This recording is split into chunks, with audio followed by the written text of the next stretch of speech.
बहुत पुरानी बात है। एक जंगल में एक गुरुकुल था जिसमें बहुत सारे बच्चे पढ़ने आते थे। एक बार की बात है, गुरुजी सभी विद्यार्थियों को पढ़ा रहे थे, मगर एक विद्यार्थी ऐसा था जिसे बार बार समझाने पर भी समझ नहीं आ रहा था। गुरुजी को बहुत तेज से गुस्सा आया और उन्होंने उस विद्यार्थी से कहा, जरा अपनी हथेली तो दिखाओ बेटा। तो विद्यार्थी ने अपनी हथेली गुरुजी के आगे कर दी। हथेली देखकर गुरुजी बोले, बेटा तुम घर चले जाओ, आश्रम में रहकर अपना समय व्यर्थ मत करो, तुम्हारे भाग्य में विद्या नहीं है। शिष्य ने पूछा, क्यों गुरुजी?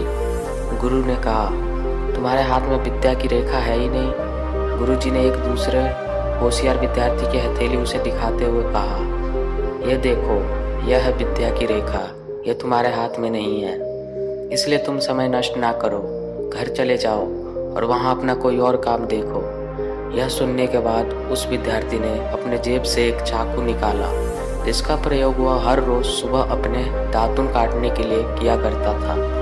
उस चाकू की पेनी नोक से उसने हाथ में एक गहरी लकीर बना दी। हाथ लहलहान हो गया। तब वो गुरुजी से बोला, मैंने अपने हाथ में विद्या की रेखा बना ली है।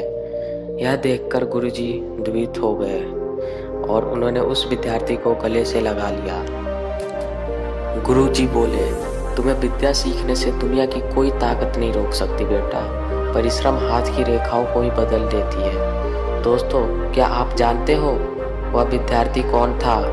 वह विद्यार्थी आगे चलकर महर्षि पणनि के नाम से प्रसिद्ध हुआ, जिसने विश्व प्रसिद्ध व्याकरण और अष्टाध्यायी की रचना की है। इतनी सदियां बीत जाने के बाद भी आज 2700 वर्षों बाद भी विश्व की किसी भी भाषा में ऐसा उत्कृष्ट और पूर्ण व्याकरण का ज्ञान अब तक नहीं बना। तो दोस्तों, इस कहानी की शिक्षा यह है कि लोग चाहे जो भी बोले, हम हर एक को गलत साबित करते हुए अपनी लगन और परिश्रम की दम पर जो चाहे वह सब कुछ हासिल कर सकते हैं।